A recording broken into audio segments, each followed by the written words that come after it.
Hello dear student, स्वागत है आपका हमारे चैनल पंडित अर्जुन प्रसाद त्रिपाठी स्मारक पर। 9th क्लास के पिछले वीडियो में हमने पढ़ा था द्रव्य, उसकी अवस्थाएं और उन अवस्थाओं के गुणों के बारे में। आज हमें पढ़ना है द्रव्य की अवस्थाओं में अंतर के बारे में। तो द्रव्य की प्रमुख अवस्थाएं कौन सी होती थी? ठोस, द्रव व गैस। तो इनमें अंतर पढ़ना है।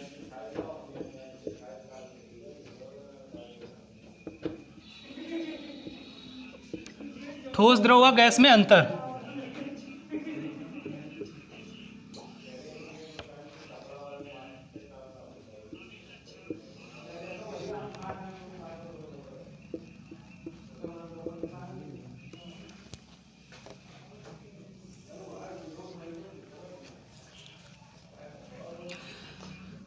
ठोस का आकार निश्चित होता था। सबसे पहले आकार देखेंगे सबका। आकार ठोस का निश्चित होता है,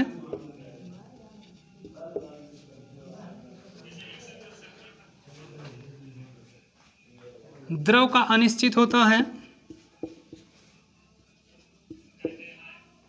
और गैस का भी आकार अनिश्चित होता है।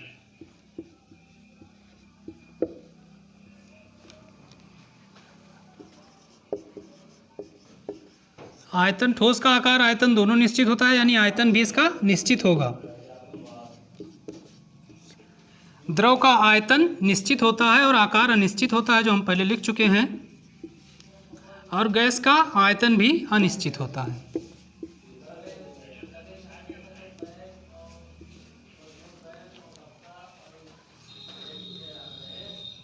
अब इनके कणों के बीच स्थान कैसा होता है ये लिख लें। कणों के बीच स्थान,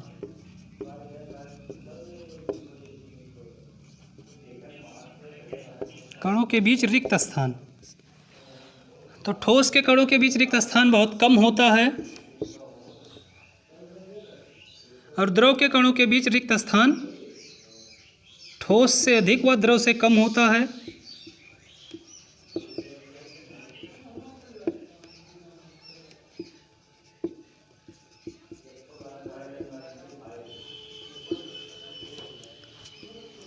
और इसमें सबसे कम होता है।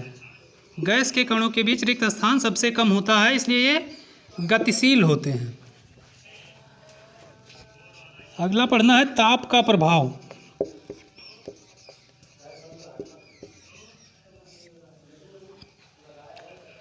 ठोस में ताप का प्रभाव कम होता है,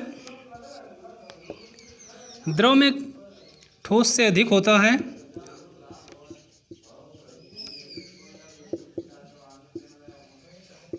ठोस से अधिक व द्रव से कम होता है ताप का प्रभाव। और गैस में सबसे अधिक होता है।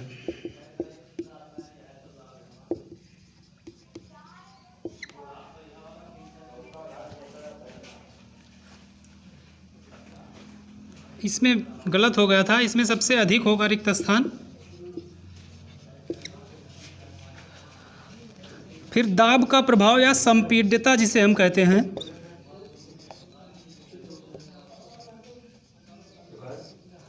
दाब का प्रभाव या संपीड्यता।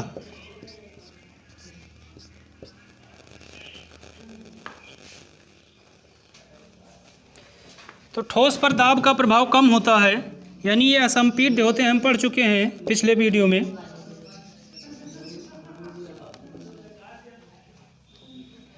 द्रव में संपीड्यता का प्रभाव कुछ होता है, मतलब ठोस से अधिक होता है और द्रव से कम होता है इसमें भी।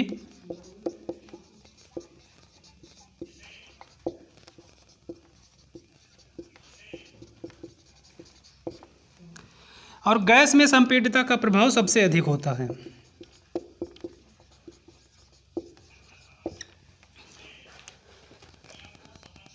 एग्जाम्पल देख लेंगे कि सबका।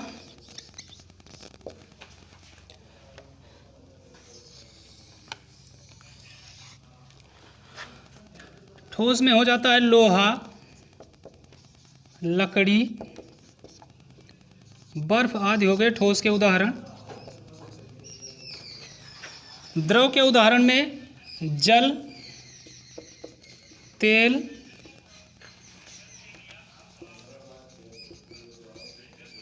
आदि।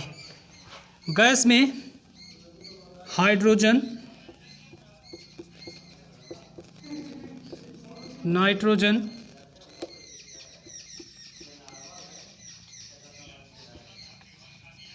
ऑक्सीजन आदि। अगला टॉपिक हमारा है द्रव्य का अवस्था परिवर्तन। मतलब किसी पदार्थ का अवस्था परिवर्तन वह प्रक्रिया है जिसमें कोई पदार्थ ठोस अवस्था से द्रव अवस्था में या द्रव अवस्था से गैस अवस्था में परिवर्तित हो जाता है। तो लिख लेते हैं हम, किसी पदार्थ का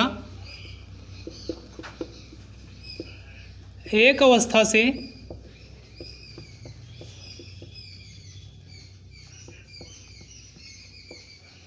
दूसरी अवस्था में परिवर्तन पदार्थ का अवस्था परिवर्तन कहलाता है।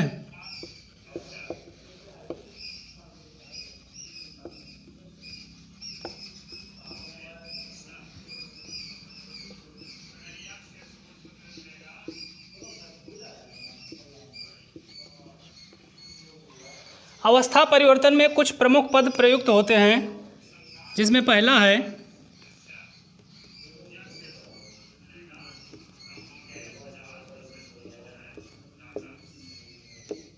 गलन एवं गलनांक।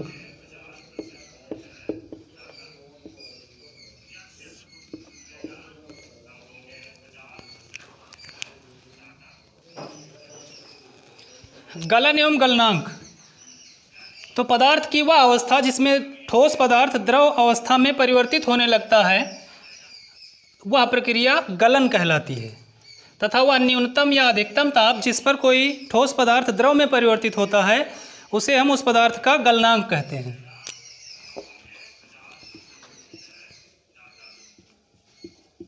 ठोस पदार्थ के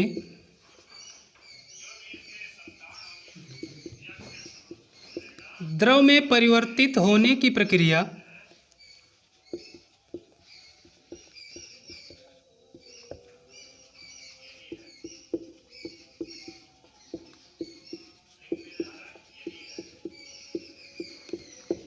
ठोस पदार्थ के द्रव में परिवर्तित होने की प्रक्रिया गलन कहलाती है।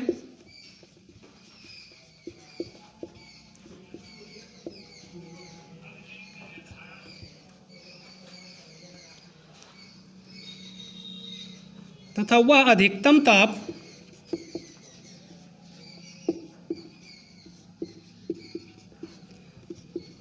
जिस पर कोई ठोस पदार्थ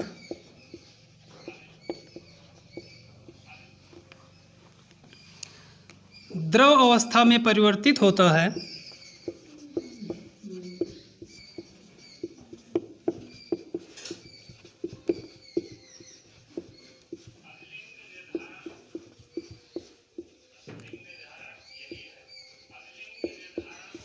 उस पदार्थ का गलनांक कहलाती है।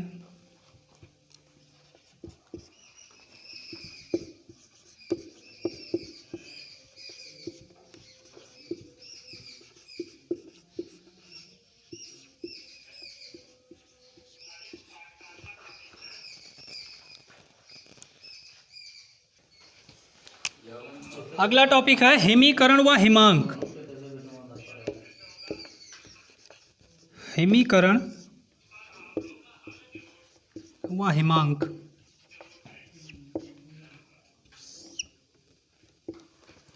तो हिमीकरण वह प्रक्रिया है जिस पर कोई द्रव ठोस अवस्था में परिवर्तित हो जाता है, तथा हिमांक वह ताप होता है जिस पर कोई द्रव ठोस अवस्था में परिवर्तित होता है।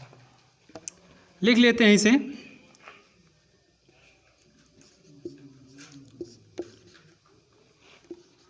द्रव पदार्थ के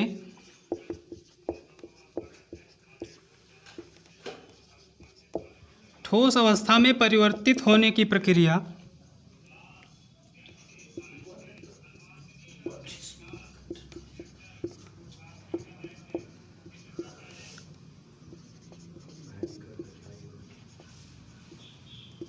द्रव पदार्थ के ठोस में परिवर्तित होने की प्रक्रिया हिमीकरण कहलाती है।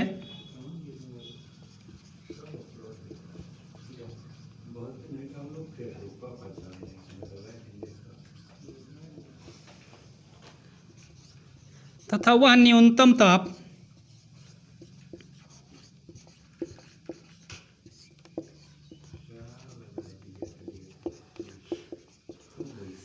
जिस पर कोई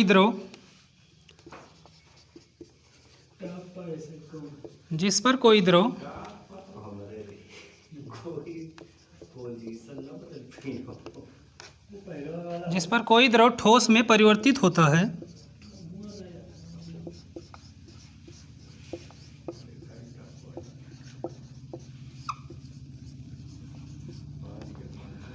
उस द्रव का हिमांक कहलाती है। उस द्रव का हिमांक कहलाता है। अगला टॉपिक हमें पढ़ना है क्वथन एवं क्वथनांक। तो पदार्थ की वह अवस्था जिस पर कोई द्रव गैस अवस्था में परिवर्तित हो जाता है। पदार्थ की वह अवस्था जिस पर कोई द्रव गैस अवस्था में परिवर्तित हो जाता है क्वथन कहलाती है। तथा वह अधिकतम ताप जिस पर कोई द्रव गैस अवस्था में परिवर्तित होता है उस द्रव का क्वथनांक कहलाता है। तो लिख लेते हैं इसे।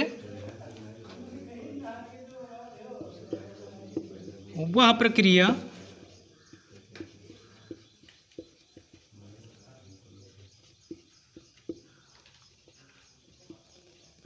जिसमें कोई द्रव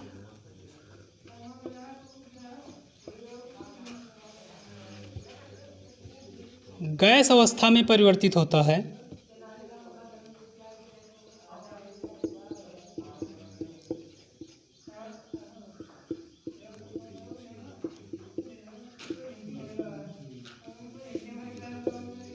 क्वथन कहलाती है। वह प्रक्रिया जिस पर कोई द्रव गैस अवस्था में परिवर्तित होता है क्वथन कहलाती है।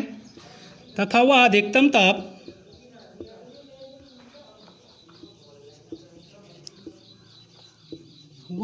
ताप जिस पर कोई द्रव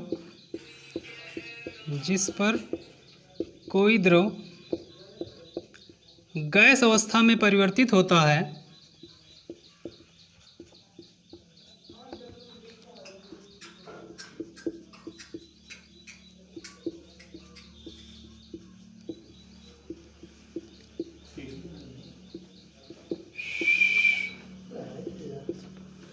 उस द्रव का क्वथनांक कहलाता है। उस द्रव का क्वथनांक कहलाता है।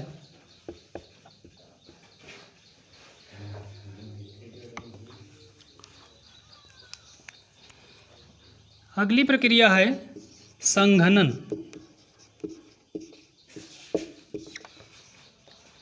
वह प्रक्रिया जिसमें कोई गैस ठोस अवस्था में परिवर्तित हो जाता है संघनन कहलाती है।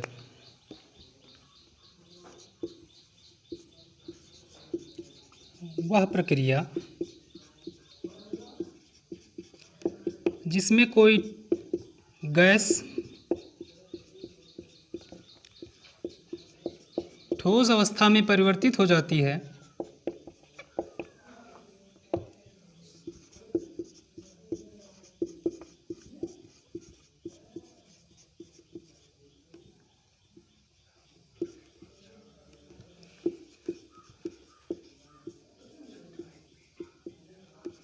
संघनन कहलाती है।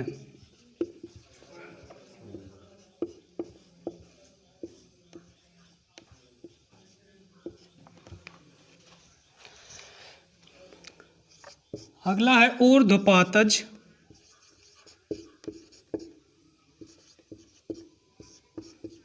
व ऊर्ध्वपातन।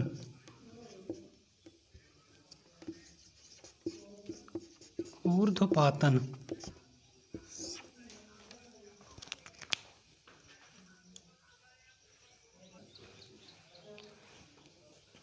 ऊर्ध्वपातज क्या है? वह ठोस पदार्थ जो द्रव अवस्था में परिवर्तित हुए बिना सीधे गैस अवस्था में परिवर्तित हो जाता है ऊर्ध्वपातज कहलाता है।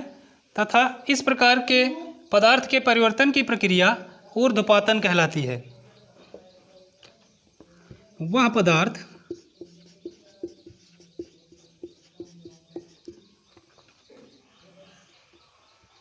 वह ठोस पदार्थ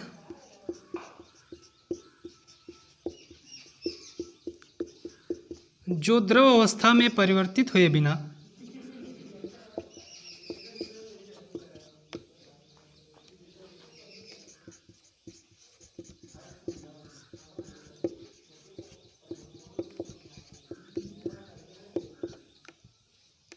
गैस अवस्था में परिवर्तित हो जाती है। गैस अवस्था में परिवर्तित हो जाता है।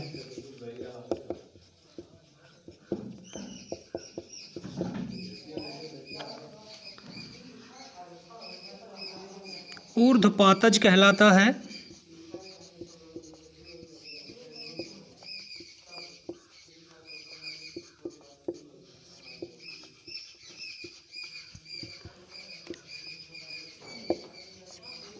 तथा यह प्रक्रिया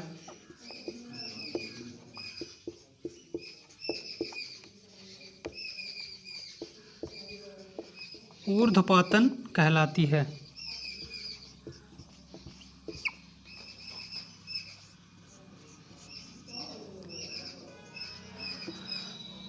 कुछ ऊर्ध्वपातज पदार्थ देख लेते हैं। कपूर, नौसादर,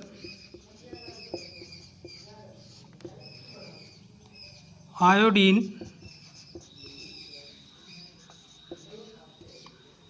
ये ऐसे पदार्थ हैं जो ठोस अवस्था से सीधे गैस अवस्था में परिवर्तित हो जाते हैं, द्रव अवस्था में परिवर्तित नहीं होते। तो इस प्रकार के पदार्थ को हम कहते हैं ऊर्ध्वपातज, तथा वह प्रक्रिया जिसमें कोई ठोस सीधे गैस अवस्था में परिवर्तित हो जाता है ऊर्ध्वपातन कहलाती है। अब हमें पढ़ना है अवस्था परिवर्तन पर ताप का प्रभाव। मतलब किसी पदार्थ की अवस्था परिवर्तन होने में तापमान का क्या प्रभाव होता है, क्या असर होता है, तापमान बढ़ाने पर क्या होता है और तापमान घटाने पर क्या होता है। तो देख लेते हैं।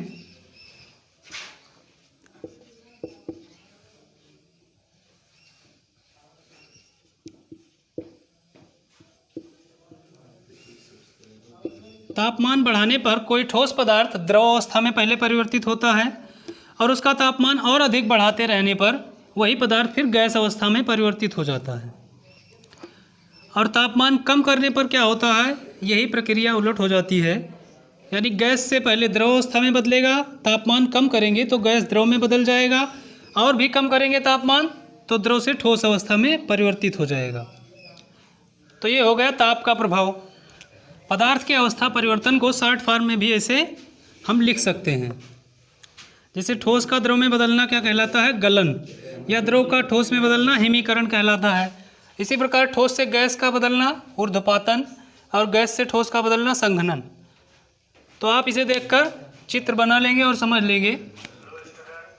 बाकी का जो बचा है इसका पार्ट इस लेसन का, वो अगले वीडियो में हम पढ़ेंगे।